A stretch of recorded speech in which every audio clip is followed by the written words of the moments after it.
everyone, it is a pleasure to be speaking with you today at the Connecticut Insurance Department's NextGen Career Academy Conference. I look forward to engaging with you to talk a bit about educational paths to the insurance industry and some best practices for success. So my name is Kaitlyn Speaker, and I work as the program coordinator for the Masters in Financial Technology program at the University of Connecticut. I was brought on to help facilitate the launch of this innovative and cutting-edge program, and my role consists mainly of working with university leadership for overall strategic development and growth of the program, along with our robust industry engagement initiatives. In addition, I oversee all things admissions and recruitment, program-level marketing, student services, and experiential opportunities. A little bit more about myself. I've been working in higher education for around 5 years now, and my background mainly consists of ecosystem building in a variety of different industries, including affordable housing, community engagement, and now fintech and insurtech. So what has brought me here today is UConn's fintech program. The University of Connecticut offers a robust master's degree as well as an advanced business certificate in fintech. The 36 credit master's program, along with the 12 credit certificate, consists mainly of a mix of analytics, technology, and business courses, and is intended to prepare a student for entry into the world of financial services technology.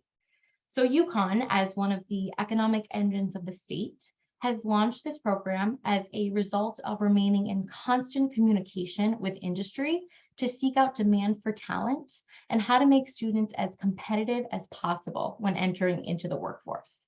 So this program has remained in constant involvement and communication with the insurance industry specifically to inform our talent building initiatives and engage with experts. And through this work specifically is really how I'd like to engage with this presentation on speaking about educational paths to insurance.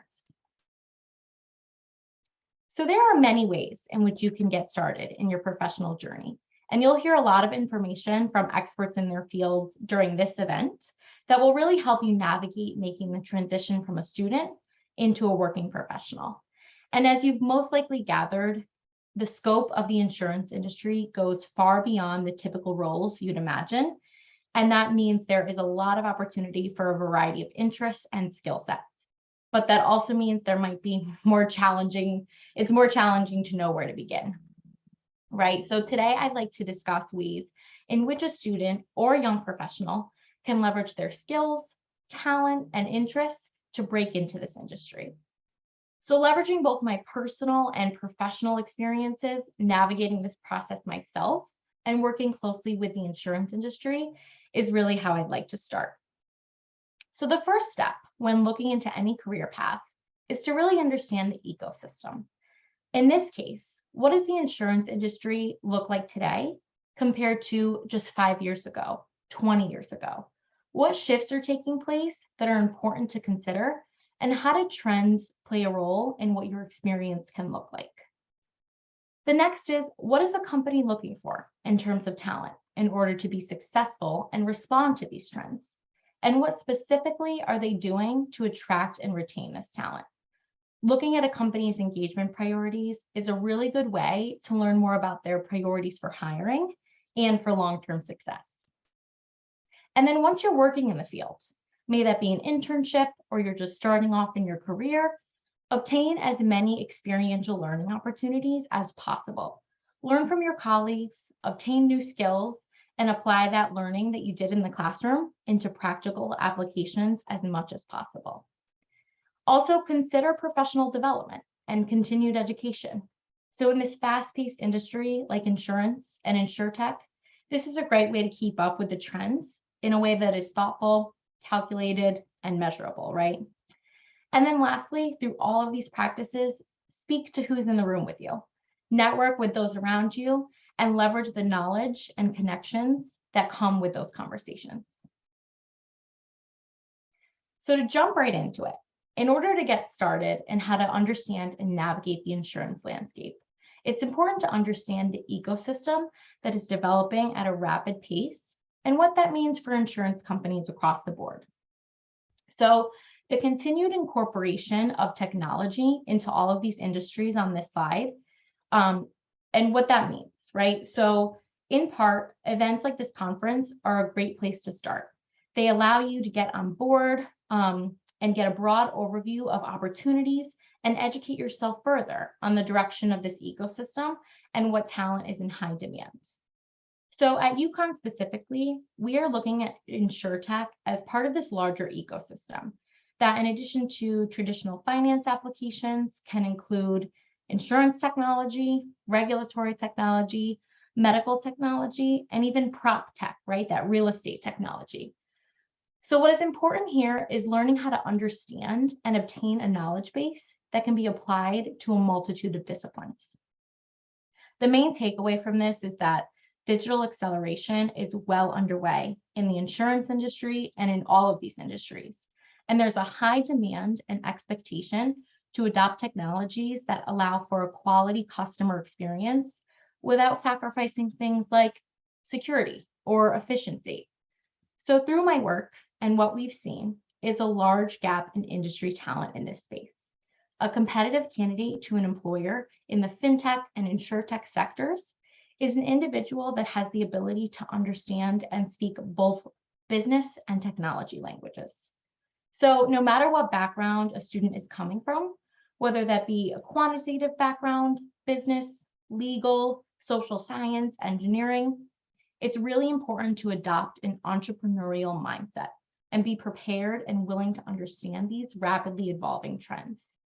So if you have an interest in obtaining a knowledge base in both business and technology aspects of an operation, you will be an invaluable asset to the world of insurance.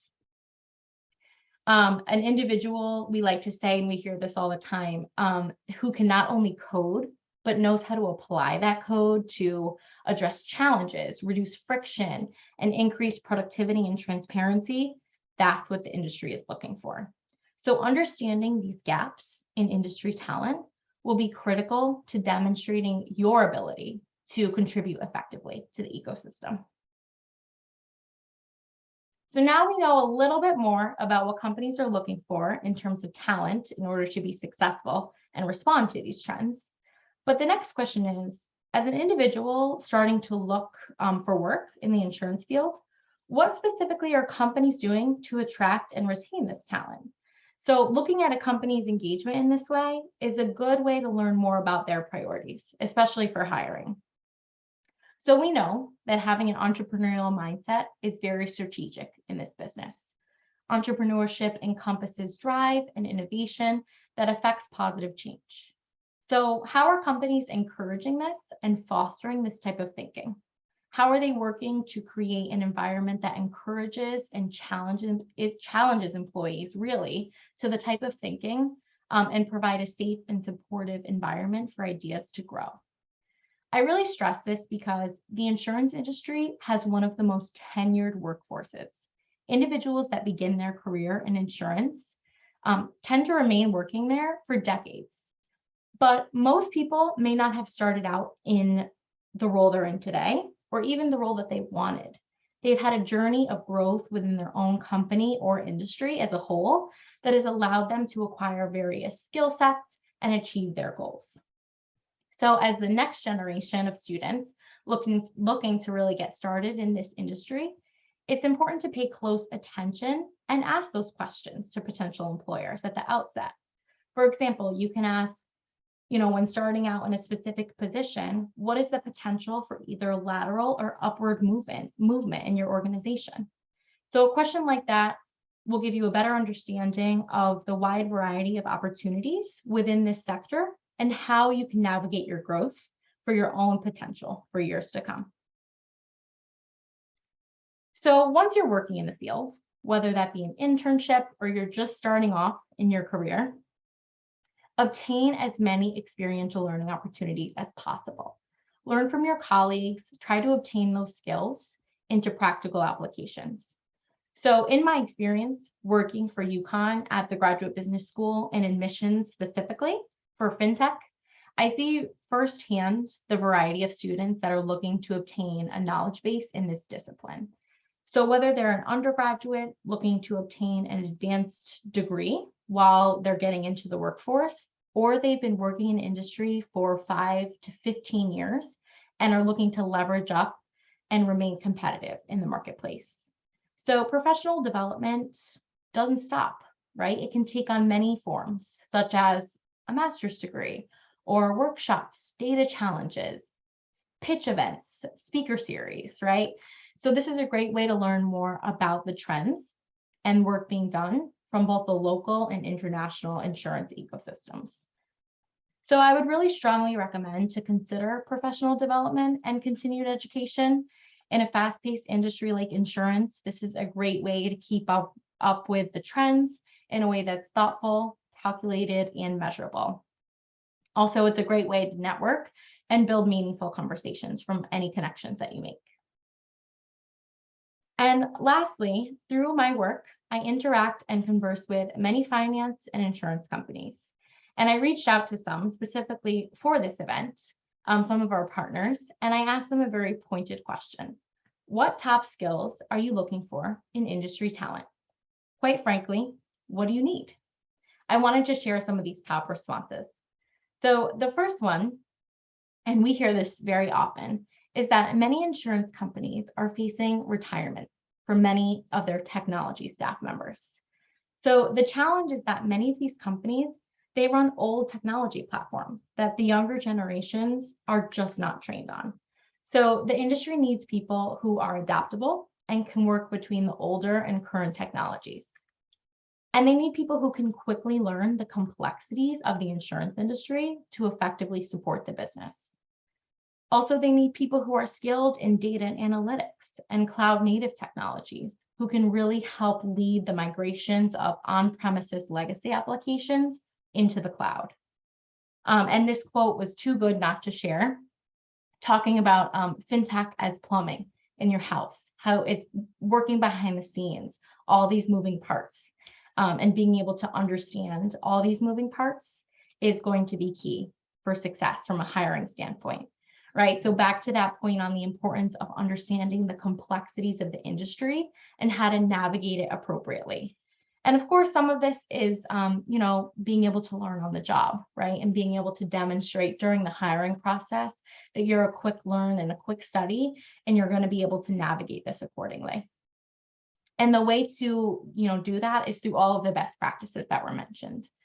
So I hope in sharing these insights, it will provide students with ideas about how to further refine their knowledge base and skill sets and help inform their narrative as they begin interviews with companies that are looking for this talent, as it's always important to be able to market yourself and tell your story and really demonstrate your value in an organization. So thank you very much to NextGen for inviting me to speak to this audience of entrepreneurs looking to begin their career in insurance. I would be happy to connect with anyone further to discuss their own circumstances and how they can effectively utilize their skills to be successful. So thanks again.